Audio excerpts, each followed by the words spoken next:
How God. do we allow our kids to do that, or parents to allow their kids to do that, when we always give each other speeches about being a role model?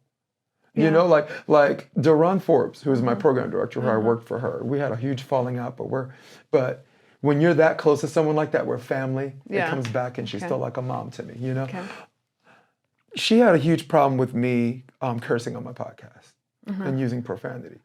And, you know, some of her friends were like, well, he curses because he lacks the vocabulary. And I'm like, no, I curse because I have I have a big pair of balls between my legs to use the best term appropriate. Okay. Like, I'm not a truck driver, all right? I'm not a sailor, and I'm not Luke Skywalker from Two Live Crew. It's not like, you know, every no, if effed up is a better way to describe the word messed up, I'm gonna say effed up. Okay. So her problem with me was, do you want your kid to do that?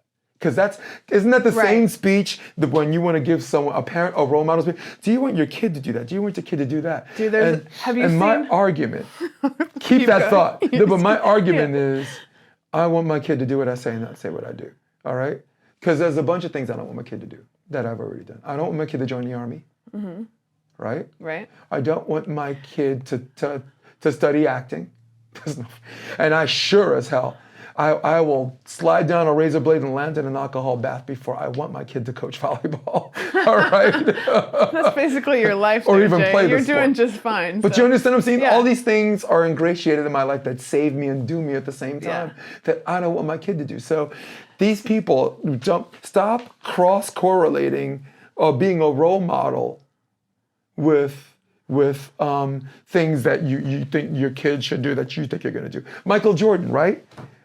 Yeah. Look, Michael Jordan gambled. Yeah. Smoked cigars. Yeah. But what he did away from that made people want to be like Mike. Right. So in that respect, he was a role model. LeBron James is the off-the-court GOAT. His philanthropy is well documented. And I'm going to stop because you had a funny thought. I can't I was just going to say, go watch the Ted Lasso clip of Brett Goldstein talking to his niece in the front seat about how he talks and she can't talk like that. Yeah. Like, it's classic. I mean, do you want your 14-year-old drinking alcohol? No. No, but okay, but if I put him in Europe and you've been sitting around the dinner table and having a little glass of red wine, and it's not this taboo. No. Like, people think, and people will try to put you in spaces where, like, you think this. No. Like, it's context. It's what else is going on. It's like all of these hard and fast rules, and I will always go back to Matthew McConaughey. My favorite quote is conservative early, liberal late. Like, give them a foundation to build on, and then you can deal with all the shades of gray that come along. And guess what? No one's perfect, so you might as well just be real about it and stop trying to put out some version of you that's perfect, because it's exhausting. Right.